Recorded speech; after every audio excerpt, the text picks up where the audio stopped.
Yo, what's good? It's Mastermind MMA, aka Mystic Mastermind up in this bitch, and we're gonna be recapping, breaking down, analyzing Jeremy Stephens versus Josh Emmett and a bunch of fights on that card. And your boy is Mystic Mastermind because I was on point with a bunch of my picks, man. If you go back and watch the video I uploaded, my prediction video, I picked Jouban by second round KO. I picked Latifi to win. I picked Andrade by decision, and I picked Jeremy Stephens by second round KO.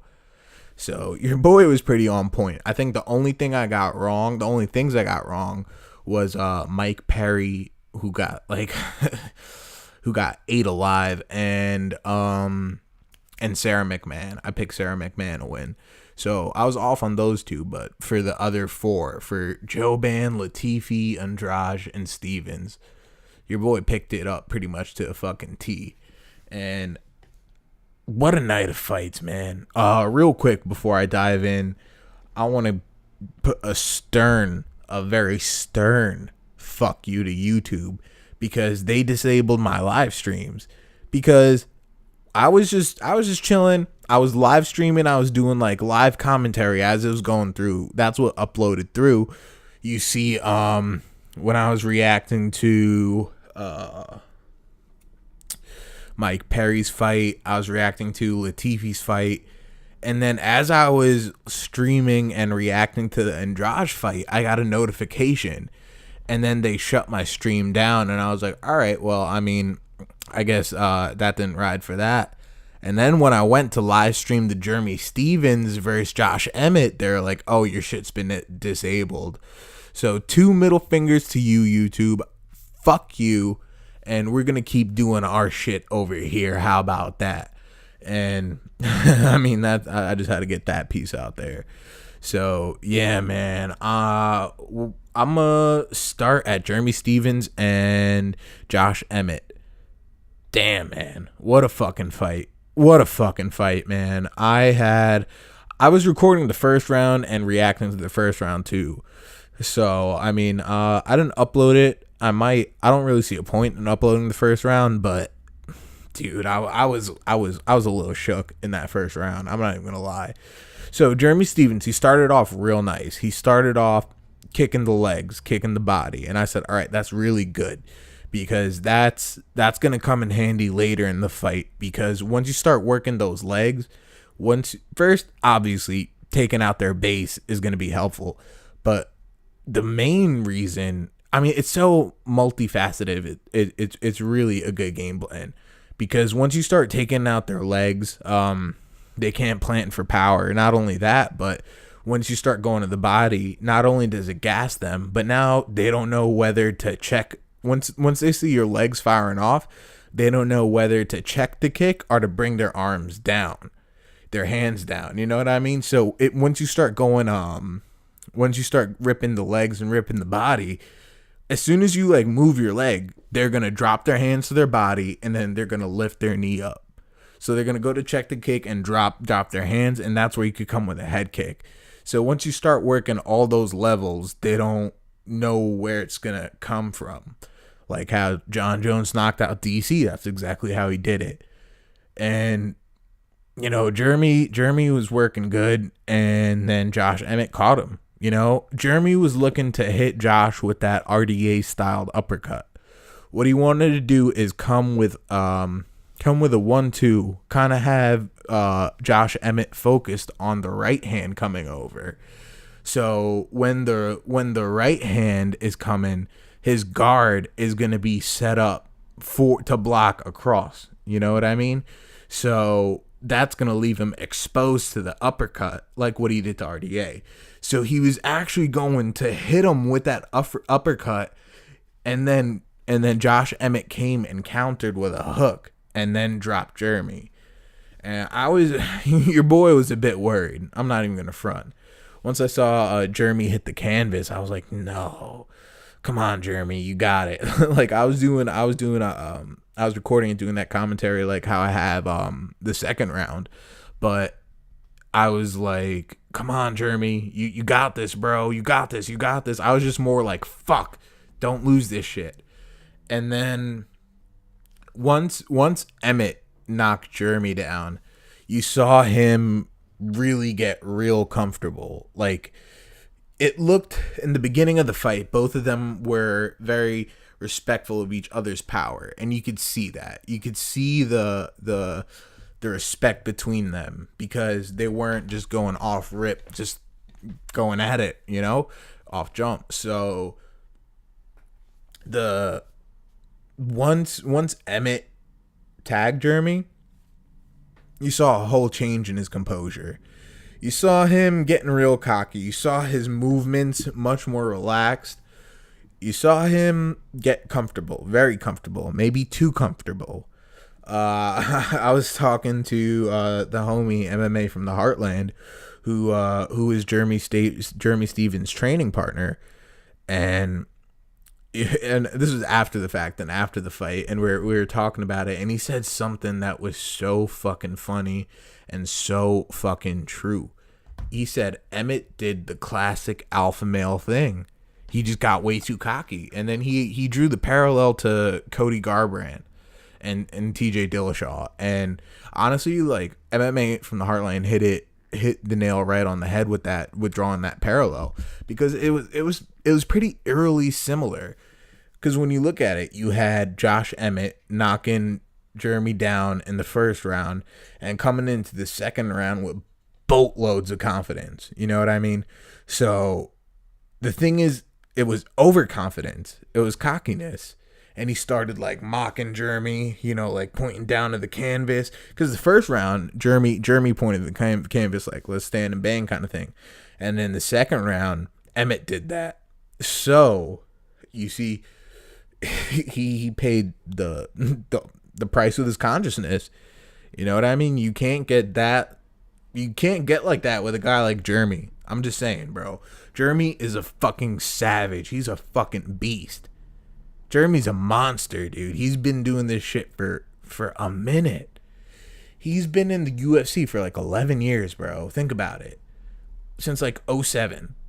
You know what I mean? The whole roster is, the whole game is different, bro. Like, he was in the UFC when Chuck Liddell was still a star, a massive star. Tito Ortiz. Think about that. I was talking about the different eras back, like, in one of my videos today, where I was talking about, I don't even remember, but I was talking about how GSP was one of the fighters to still be relevant in the golden era, from the golden era, with the streaking Andersons and Joneses and all that. So Jeremy's just been grinding for eras. Literally, we see the old school come in, and like when like Chuck Liddell was on top, excuse me, when like Chuck and them were on top, and Pride was still like top dog and shit like that, Jeremy was the young blood, you know what I mean? And Jeremy's still really young. It's like he's like in his 30s, but the thing is, he just started like massively young, bro. So he's got a lot of fight experience. He's kind of got the benefit of being a young veteran, where he's seasoned, and he's seasoned enough where he still has all his faculties and his power and his speed. He has everything going for him.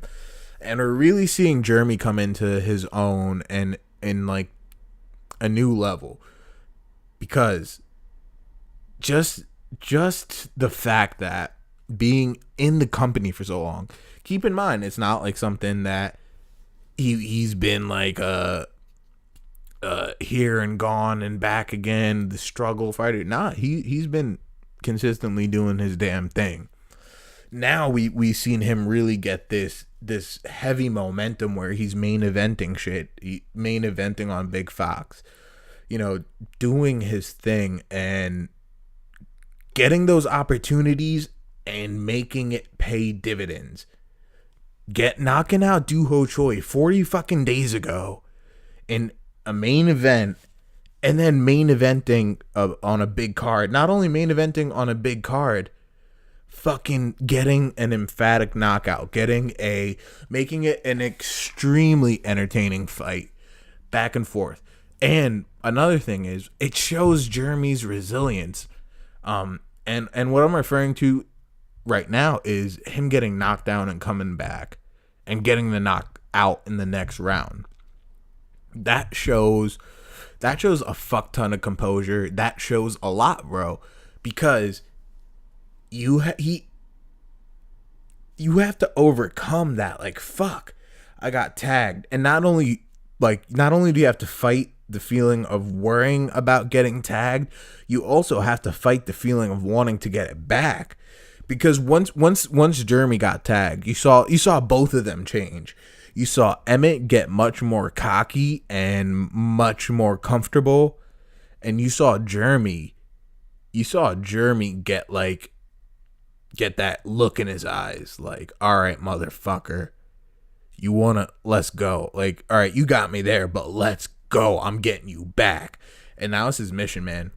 You could tell from the start of the second round, that was his fucking mission. And I was a little worried because I was like, all right, I don't want Jeremy to get sucked into this game where it's a Russian roulette. You know what I mean? When you're in the pocket and you're trading shots, you're trading hooks, it's a gamble. You know what I mean? You could be the best in the world. If you're in the pocket and you guys are trading hooks, it's anyone's day. You know what I mean? So I was a little worried about that. But then once I saw Jeremy kind of, when in the second round, at one point, he just like whiffed this like massive left hook. And I was like, all right, Jeremy, come on, like stay a little composed, because if you keep doing that, you're going to burn yourself out. You know what I mean? You're going to gas because you're missing heavy shots, and you know, you're more susceptible to getting tagged because you're just fucking kind of going off. You know what I mean? Just looking for that shot. And then I saw him hit a spinning back fist, or he hit a leg kick and then he hit a spinning back fist.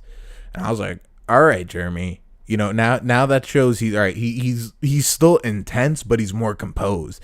The fact that he threw that leg kick, that's like, all right, he's still staying composed. And that spinning back fist, that's like, you're not going to be whiffing a spinning back fist. You know what I mean? So it's like, all right, he's still staying technical. He's still, he brought it in a little.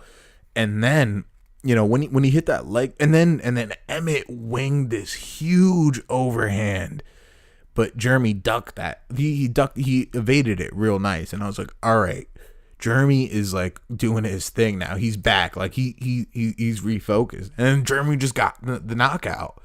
And I was like, oh shit. I mean, the reaction video that's on my channel is the live reaction. I was recording it while it was going down live. So that's really that's exactly how I reacted to it. So you could go check that out. And you know, with the knee, all right, so with the elbows and the knee, I feel like it's almost a non-factor. And I got to give credit to Mergliata for, honestly, Dan Mergliata is the new John McCarthy. With Big John out the game, Dan is that guy. You know, it really should have been Herb kind of coming into that spotlight of the best ref, but I feel like Herb had a bit of had some slip ups recently. You know what I mean? He had some kind of shit going on, like letting Cowboy get knocked out twice in that Masvidal fight, and there's been some other shit that was a little questionable with Herb, but he's still an amazing ref. But I feel like Mergliata's that like Big John type guy now, and props to him because he knew.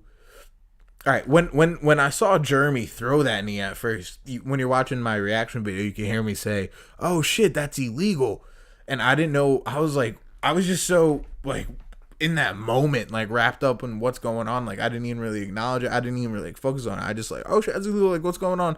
And then the way Jeremy dove in and just knocked him the fuck out. I was like, shit, bro. That was reminiscent of Dan Henderson, Michael Bisping. The fact that to put him out like that, bro. Such a fucking savage. Such a fucking savage. Give that man a title shot. Give that man a fucking title shot, bro. Ortega's not doing that to people. Frankie's not doing that to people. Come on, son. Come on, son. And I know I'm super biased because, like, first of all, I fuck with Jeremy, like, super hard. And then the fact that, like, MMA from the Heartland is my guy and Jeremy is his guy. He doesn't, like, more reason to fuck with him even heavier. You know what I mean? So it's just like, dude, like, Frankie, he's gotten a bunch of title shots already. You know what I mean? And, you know, Frankie and Holloway was kind of happening because it was more of a fresh matchup. All right. Pretty much Frankie's the only dude that was at the top that Holloway didn't beat yet. Because you look at, like, Cub Swanson, when, like, Cub Swanson was coming off of that Do Ho Choi thing, his momentum was high, but the thing was Holloway already beat Cub. And then not only that, Cub had that fight with Artem Lobov that really dampened all that momentum. Because he just, like, I don't know, man. He should have fucked up Artem, and the fact that it went to decision, it really really just killed his momentum for me personally. And then Ortega submitting him twice, essentially, really put Ortega in position. And I don't doubt that, man. Ortega definitely deserves everything he's getting right now, but you can't argue with facts and figures. You feel me? Like, Jeremy Stephens has been in the company for 11 years, been a company guy. 11 years later, he's still at the top of the crop. He's not a gatekeeper. He's not a guy that has a name that the young blood can make a name. The young bloods can make a name off of him. No, he's a top contender. He's in contention. So I feel like, you know, the way it's gonna go is that the winner of Frankie Ortega gets the shot, which is I could see why, and that definitely does make sense. But I mean, I wouldn't, you know, in pure objectivity, I would say winner of Frankie Ortega gets the title shot, and then Stephens fights whoever's champion. If everything's clean, you know, I mean, if Holloway loses, he should definitely get an immediate title shot, depending on whatever fashion he loses. But if it's still Holloway, if Holloway is still champ, definitely. And if Holloway, like, if Frankie wins and Holloway beats Frankie, Stephens is up next for Holloway. But speaking a little biased, but still sensible, I could see Jeremy jump in the win. I could see Jeremy next in line for a title shot. I could see Jeremy jumping Frankie and Ortega. Frankie fought for the title, what, UFC 200? Yeah, like he fought for the title at UFC 200. So, and he lost to Jose Aldo twice. Max beat Jose Aldo twice. Ortega is his real only, like, highest caliber win is fucking Cub Swanson. So, you know what I mean? Just the fact that Stephens put in all that time for the company, man, I feel like you gotta reward him. And the fact that he's getting knockouts, you know, he's not like a Damian Maia who's just like racking up these wins in a boring fashion. He's sleeping fools, bro. He's one of those guys that if Jeremy Stephens is fighting, you know that shit's gonna be entertaining for a fact. Name me a boring Jeremy Stephens fight. I'll wait. Exactly. You know, so he's gonna come with the entertainment. He's gonna come with the knockout. It's gonna be a crazy, wild fucking fight. And yo, Stephens versus Holloway stylistically is dope. Yo, they did fight though. I fucking forgot. They did fight, right? I'm not tripping, am I? No, I'm definitely not tripping, bro. They definitely fought. Give me a second. I'm about to find out when they fought.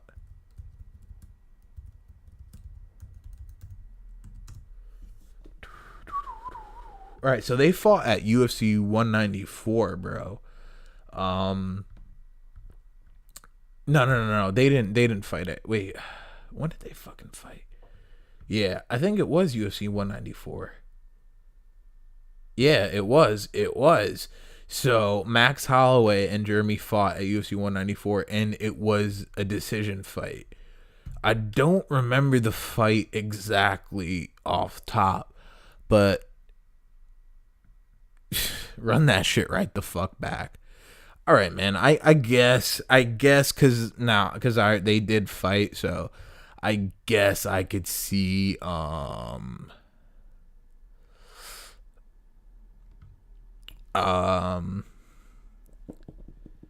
bad, I just read something and it threw me off of the train. All right, yeah. So I could see Frankie getting the shot just because that is the freshest matchup, or Ortega getting the shot, but you can't argue with the work, and it was a decision. So, and with power with like Jeremy's, bro, it could be anyone's game, man. I'm trying to see that shit again. I'm trying to see Bless versus Stevens, bro. Make it happen. Now to that knee. Yeah, man, it didn't really land, but it didn't really land, and DC was bringing up the elbows. He was like, "Oh, I'm not trying to take away from Jeremy Stevens' night, but he was hitting him to the back of the head, young man. He was elbowing him to the back of the head." And then when they brought the replay back, it did look like it was to the back of the head. And I was like, "Fuck, man! Don't tell me they're gonna try to shit on my guy's night and take away from a beautiful finish by talking about some like technical bullshit." But honestly, on a few watches and after a few screenings, I feel like those were clean. And in all honesty, I feel like those elbows were clean. It was landing right on the ear. So the aesthetics may look like it may look like it was to the back of the head, but it really wasn't. As for the knee, man, it didn't land, so I don't really think it counts for anything right now, and I don't think my bad, I almost like ran over some wires. But I don't really think it should matter for much or really be discussed that much because it didn't land. I have to look at it again but from what I think that from what I saw, if it did land, it would have been illegal because I believe Emmet, both his knees were down, so I believe he was a grounded opponent, but it didn't land, so it doesn't matter. I have to go back and watch it more, but I'm not even trying to focus on that shit that much because, dude, it was wraps on Emmet anyway. It was night. The night was done. I actually feel like Mergliata could have stepped in before Jeremy even started dropping those elbows. You know what I mean? The first time that DC was trying to say to the back of the head, because I was saying it's finished. Like to be on the safer side for the fighter, I wouldn't have minded Mergliata stepping in, but the thing is, he gave Emmet the benefit to try to recover and survive, which is good because if Mergliata stepped in, then people would have been complaining, "Oh, it was too early," but Jeremy put him all the way the fuck out. Lights out, bitch. Nothing you could say. There's nothing you could say about it. And like Jeremy said, the fucking hardest hitting 145er. I bet you know who the fuck that guy is now. After sleeping at fucking 2 consecutive second round knockouts in main event slots, 40 days apart from each other. Come on, man. Come on, bruv. He's doing the damn thing. He's doing the damn thing. Now, to Jessica and Andrade versus Tecia Torres. Really went how I thought it was going to go. In my predictions, I said Andrade was going to muscle Tecia, and that's really what she did.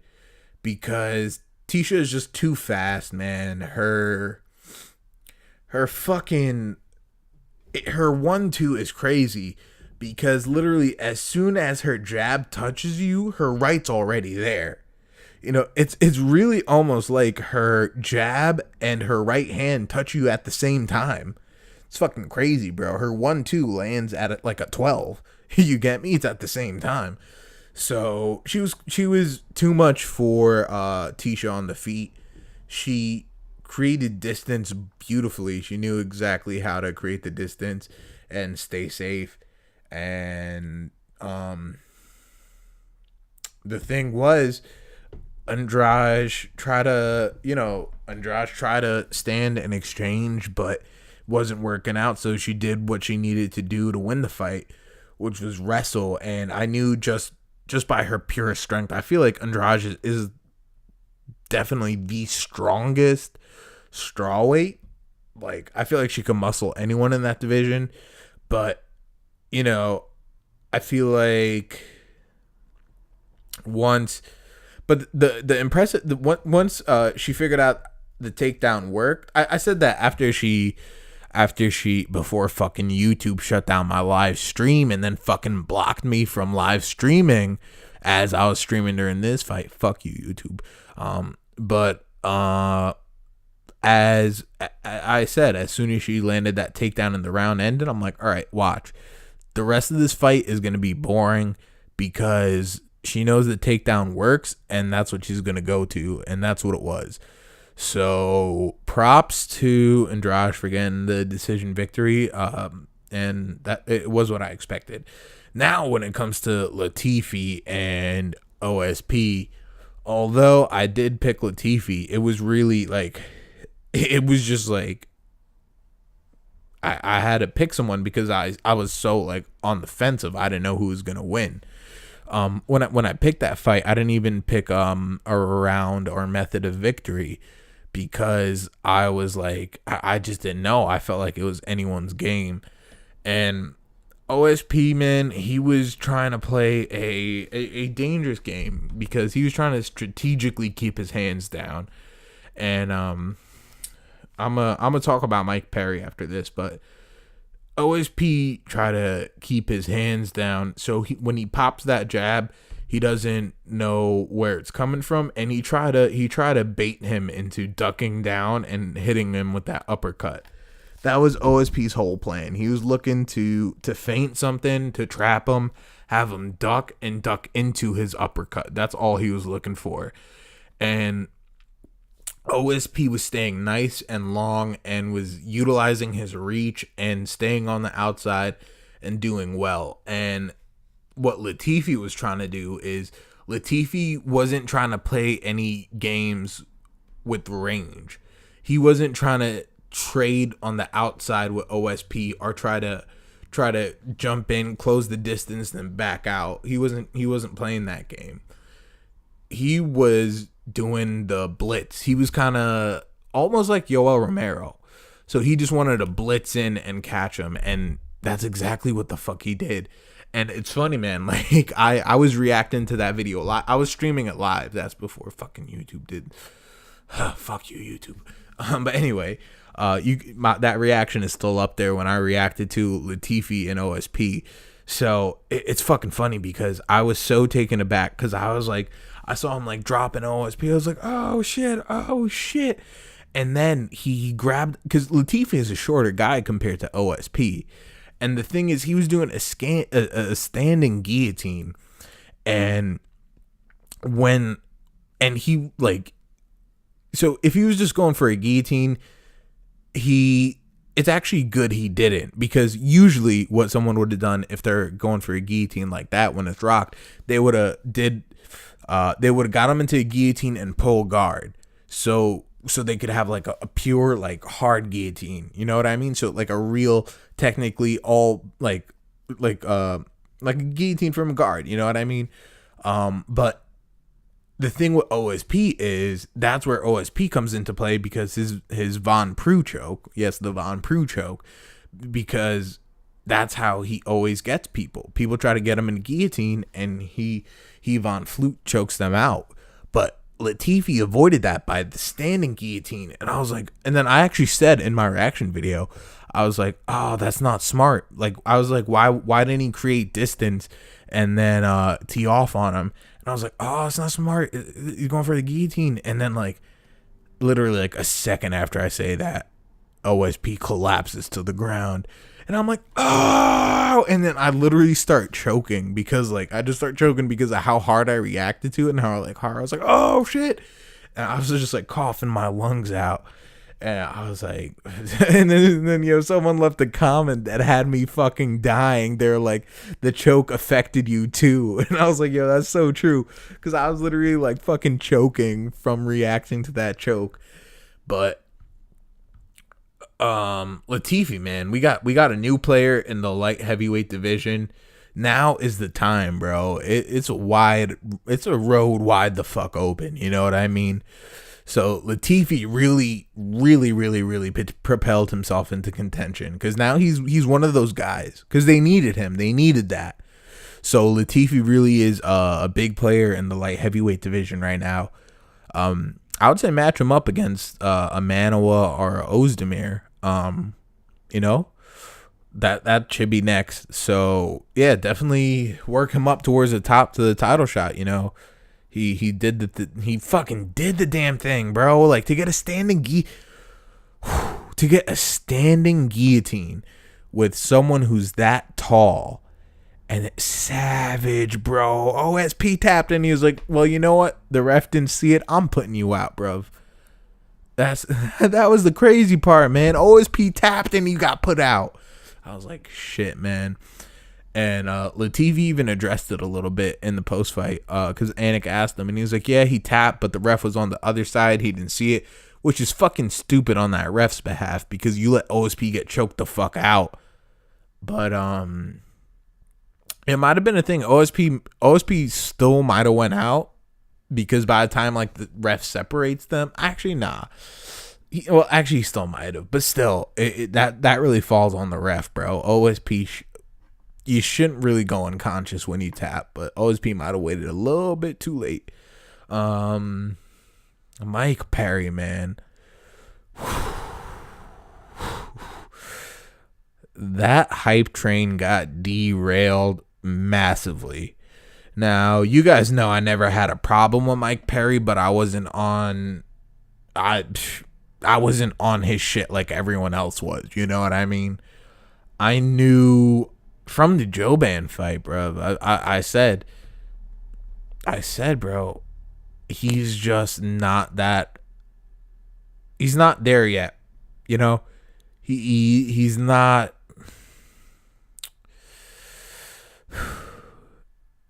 He is UFC caliber, but like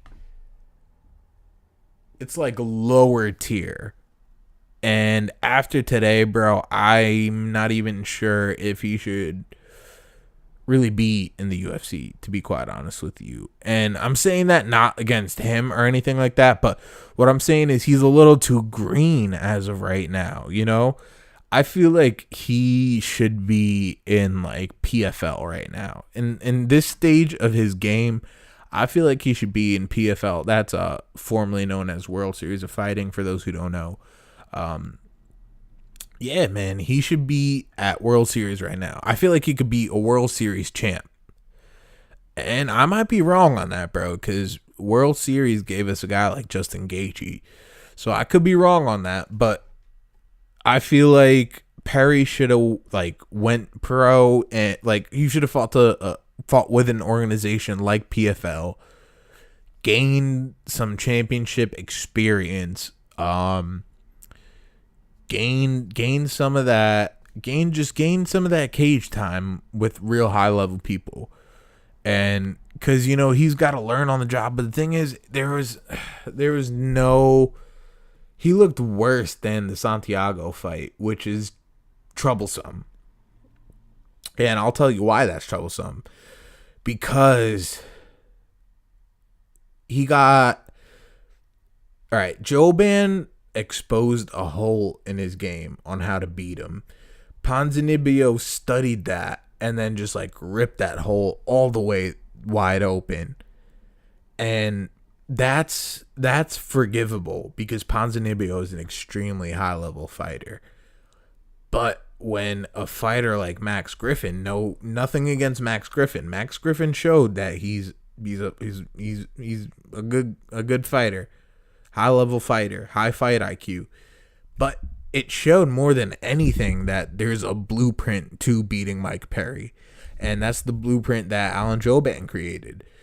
And it's just Ponzinibbio followed it and then added some shit to it, and then Max Griffin followed it and added to it. So it's hands down there's a way to beat Mike Perry. Now Mike Perry is extremely game. He's extremely tough. I don't know what it takes to knock that motherfucker out. I don't know if you need to fucking hit him with a frying pan to take him out, but in all the fights he's lost, he's been dropped. But no one could finish it, which is just a real testament to how fucking tough he is, how game he is. But I mean, if on the live stream, man, because I was reacting to the whole fight, so I was reacting to 1, 2, and 3, but I only uploaded 3 to the videos to save. He is technically ass, and I say that with respect, but I can't put it any other way. You know what I mean? Technically he's fucking ass, dude. Like, it's actually a shame because of how dangerous he is and how much potential he has, that I don't know, man. He just needs a new team. He needs some new coaches. He needs to change a lot, man. He needs to change his whole camp. He needs to get his girl out his fucking corner, and you need to go to a real team. You know, he needs to go to like a ATT or a combat club, or even a Greg Jackson's. You know what I mean? Even an AKA. I don't think AKA would work for him, but I would say like a ATT or a combat club. That's Henry Hooft. I would say that's his best bet at this point if he wants to stay in the UFC, man. Really. At this point, man, like when you're losing like that to a guy like Max Griffin, who, again, not taking anything away from him, it's just the point of where Max is in his career. Max just straight up took all of Perry's clout. So, I mean, actually, I don't know, man. Because, I don't know, Perry's fan base kind of seems like they stay behind him no matter what. But it is what it is, man. Mike Perry, hands always down. I don't see how you're a fighter and you lack, like, day one fundamentals. Like, thing is, man, in the third round, Perry was still, he has heart. You can't take that away from him. He has heart. He's dangerous. He was hitting Griffin with significant shot after essentially getting his ass whooped for like 13 minutes. He was still really laying it on Griffin and actually threatening, like, all right, Griffin could actually be in a really bad position and kind of shifting momentum a bit. But I feel like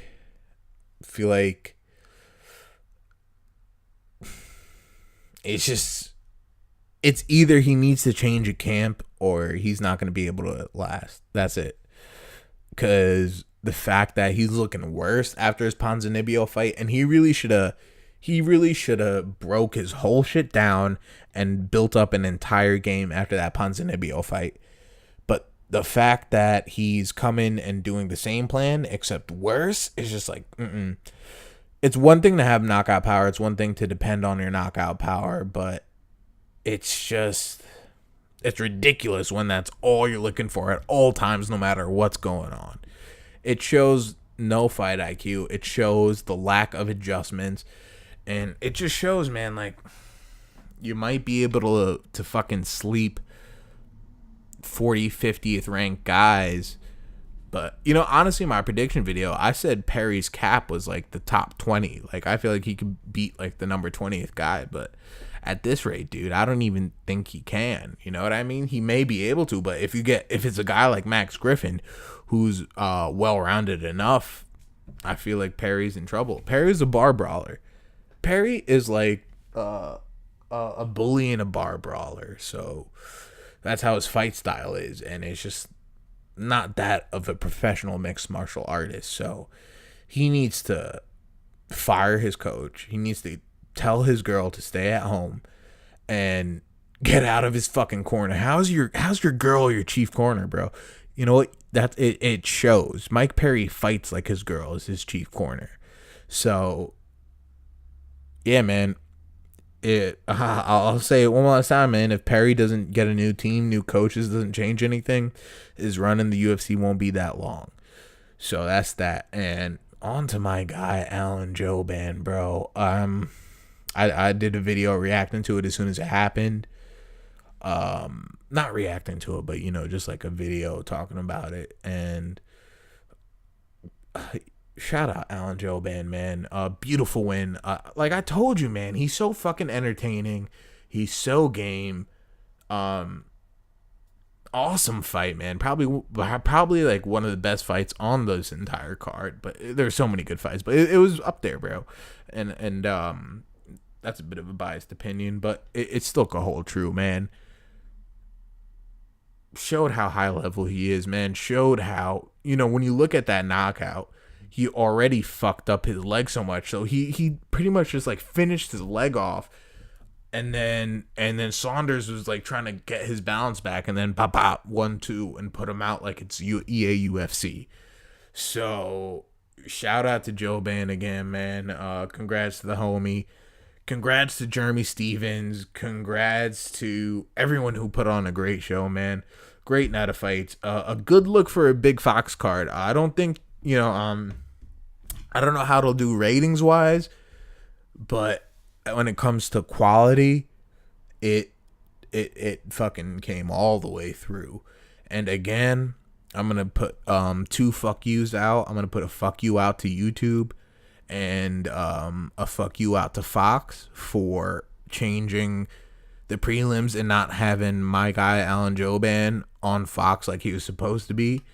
So that's a middle finger on each hand to both of you YouTube and you Fox. So mic drop, fuck them, and you already know it's Mastermind MMA.